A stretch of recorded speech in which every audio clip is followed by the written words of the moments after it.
Los patines son unos aparatos que sirven para correr y desplazarse, hacer piruetas, jugar al hockey, bailar y aprender física. Muchos de los conceptos y leyes que vamos a mostrar provienen de Galileo y Newton. En sus tiempos no se habían inventado los patines, pero si hubieran podido patinar, tal vez habrían propuesto algunas de las experiencias que vamos a ver a continuación y que pueden resumirse en lo siguiente.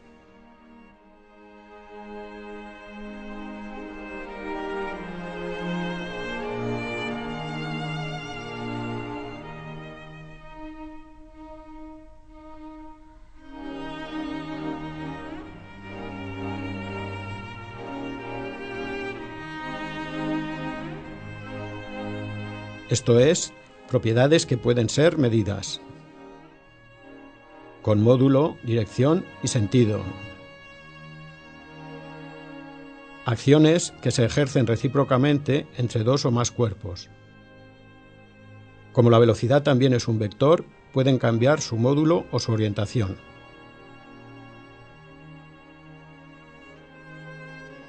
Los empujones y los tirones son fuerzas muy evidentes.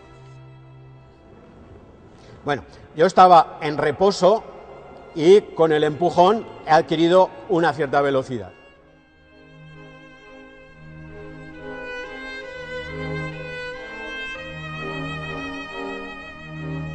Otra posibilidad es estar en movimiento y perder la velocidad con un frenazo. A ver, te pones delante y me frenas.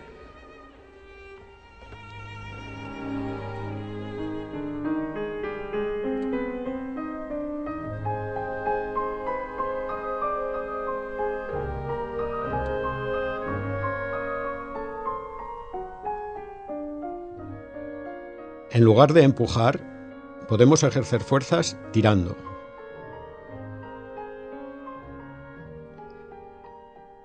El tirón produce también un cambio en la velocidad.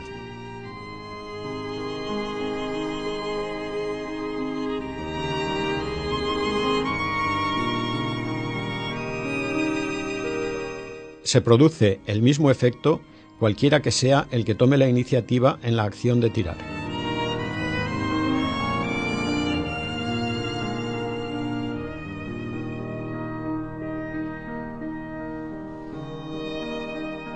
No solo las personas pueden tirar o empujar, las paredes también pueden hacerlo. Alguien dirá, ¿pero eres tú quien empuja la pared? Sí, es cierto que para conseguir que la pared me empuje, yo debo empujarla. La pared no toma la iniciativa, pero si la empujo hacia adelante, recibo el mismo efecto hacia atrás que cuando alguien me empuja en ese sentido. Y esto lo hace la pared, y por eso decimos que la pared ejerce una fuerza.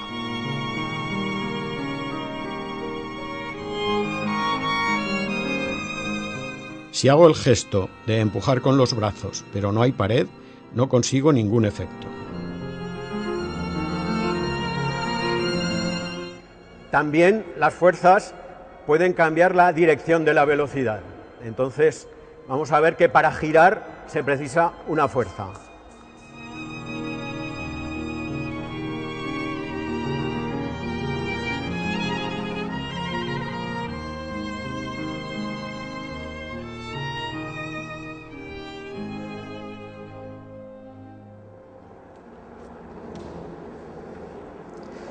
Y si dejamos de hacer la fuerza, me salgo por la tangente, por la dirección tangente a la trayectoria que estaba llevando.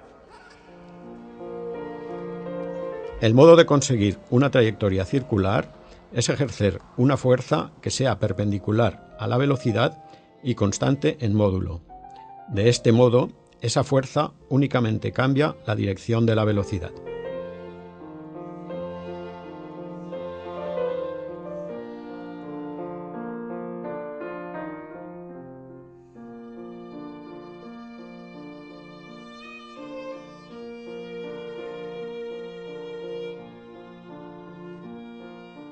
Otro modo de conseguir los mismos efectos que en los casos anteriores es utilizar el rozamiento. Las ruedas en la dirección de la marcha consiguen que el rozamiento se reduzca mucho, pero en dirección perpendicular a la marcha no. Esto lo utilizamos tanto para arrancar como para aumentar nuestra velocidad, como para frenar, como para girar. Aquí, la fuerza de rozamiento sustituye a la que antes ejercía la cuerda.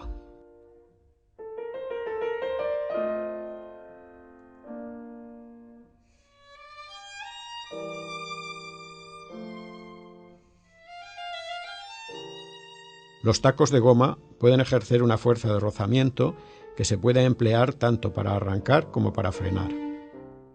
Otra posibilidad también de producir fuerzas pues es con el rozamiento. Entonces, para ello, los patines hacen rozamiento perpendicularmente a la dirección de las ruedas. Si yo intento arrancar haciendo así, pues no puedo. Necesito poner el patín en una cierta dirección, apoyarme con él en el suelo y entonces puedo arrancar en dirección perpendicular a la dirección de las ruedas.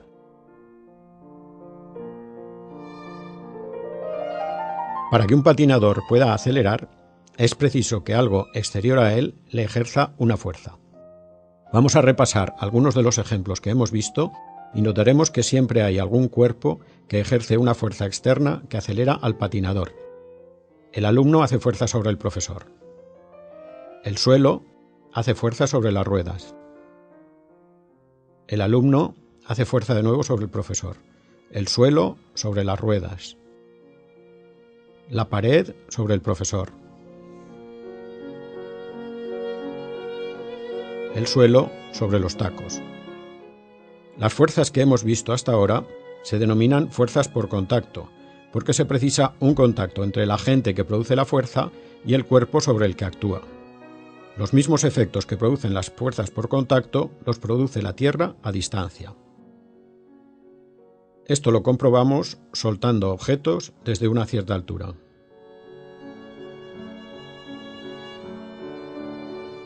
Un efecto semejante al producido por el tirón de la cuerda se produce por el tirón de la Tierra sobre los cuerpos.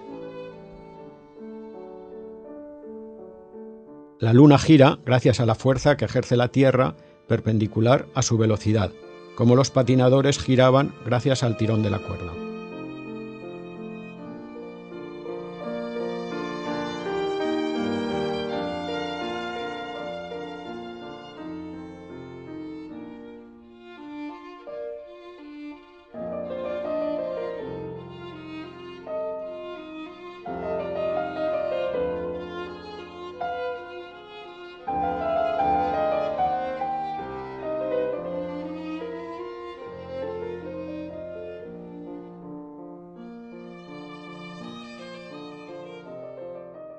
Vamos a hablar de las leyes de Newton, las leyes del movimiento de Newton.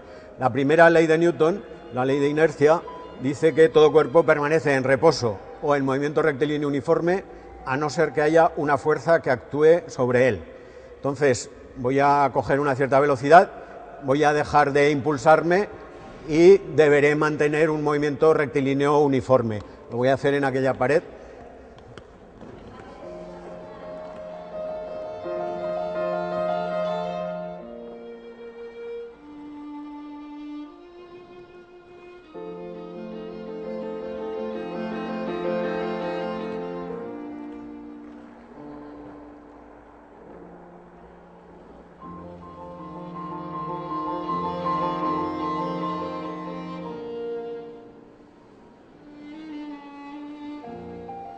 Vamos a mostrar a Lara a intervalos iguales de tiempo.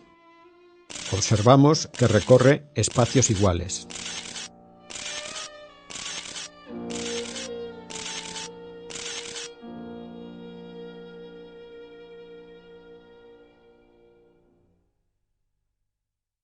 Esto no lo vamos a ver cuantitativamente, pero sí de un modo cualitativo, esto es, comprobando que las fuerzas producen aceleraciones. Este empujón aumenta la velocidad. Este otro la disminuye.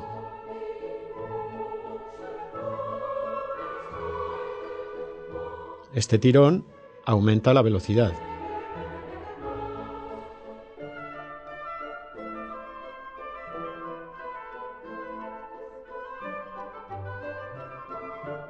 Este otro tirón también aumenta la velocidad.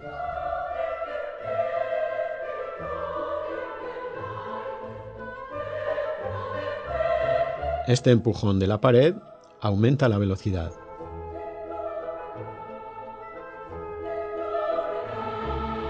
Este otro disminuye la velocidad.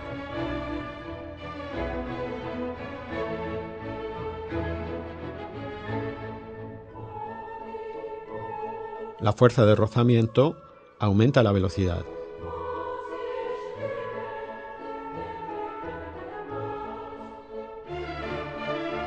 En todos los ejemplos que hemos visto, se aprecia que los tirones y empujones entre dos cuerpos son mutuos.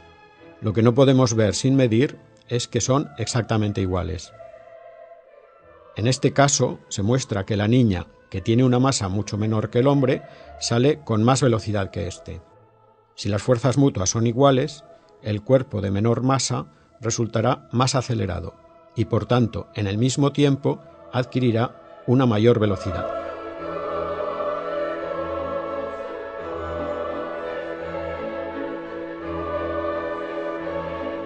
Esto fue predicho por Galileo en la jornada segunda de su diálogo sobre los máximos sistemas del mundo tolemaico y copernicano, poniendo como ejemplo el fenómeno de soltar una bola desde lo alto de un mástil de un barco en movimiento rectilíneo uniforme. Los tolemaicos predecían que la bola caería bastante detrás del mástil, los copernicanos que la bola caería al pie del mástil. Se defendían ambas posturas, pero con argumentos teóricos. No habían hecho la experiencia. Vamos a hacer la experiencia nosotros, pues, con los patines.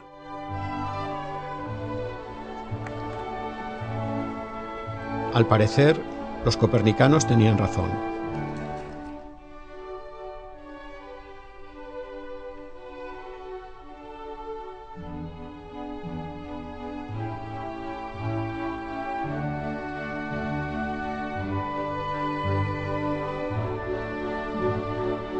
Vamos a utilizar una especie de pértiga para aumentar la altura desde la que cae la bola.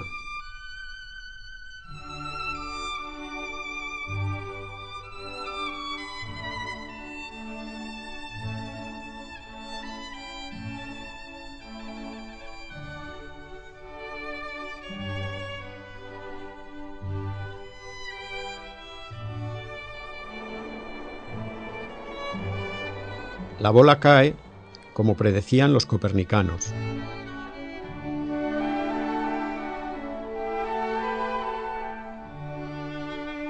Los tolemaicos predecían que la bola caería verticalmente respecto a los espectadores, pero vemos que no es así. Similar es el caso de las series de bombas soltadas desde un avión en movimiento. Prácticamente se encuentran todas en la vertical del avión, porque mientras caen mantienen la velocidad horizontal que llevaban al ser soltadas. Este es un extremo de la pértiga que hemos utilizado, y este es el otro extremo.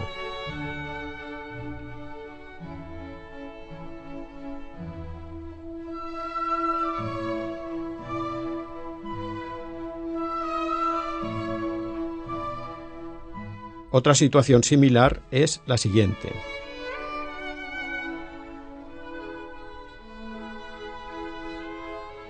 El patinador hace juegos malabares con 3 naranjas en reposo respecto a nosotros.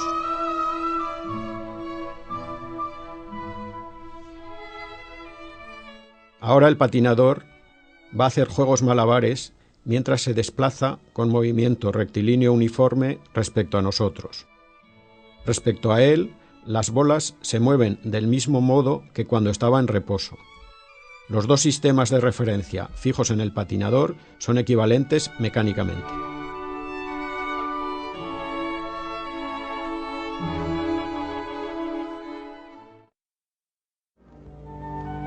Lo que desde luego no ocurre es lo que les pasa a ciertos personajes de dibujos animados como el coyote.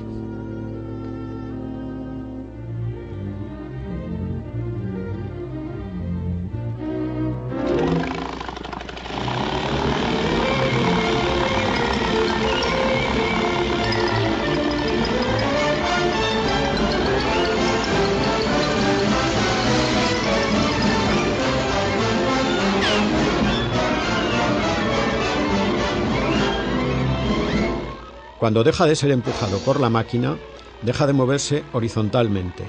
Esto es lo que predecían los tolemaicos, pero como hemos visto antes, esto no pasa en la realidad.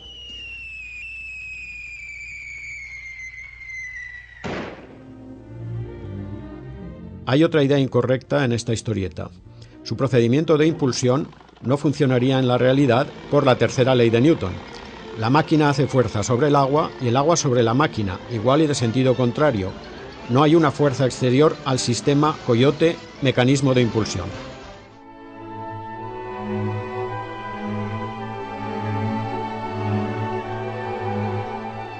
En la rampa, el patinador se mueve aceleradamente.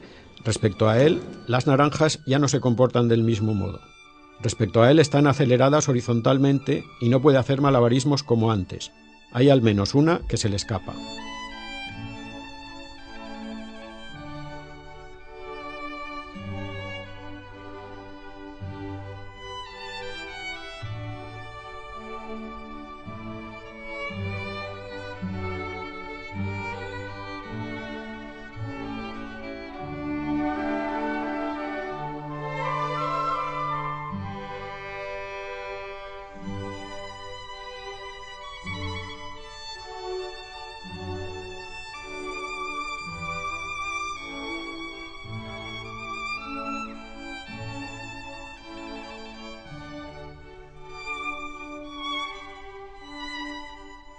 Si las dos masas son iguales, los patinadores salen en sentidos contrarios y con la misma velocidad.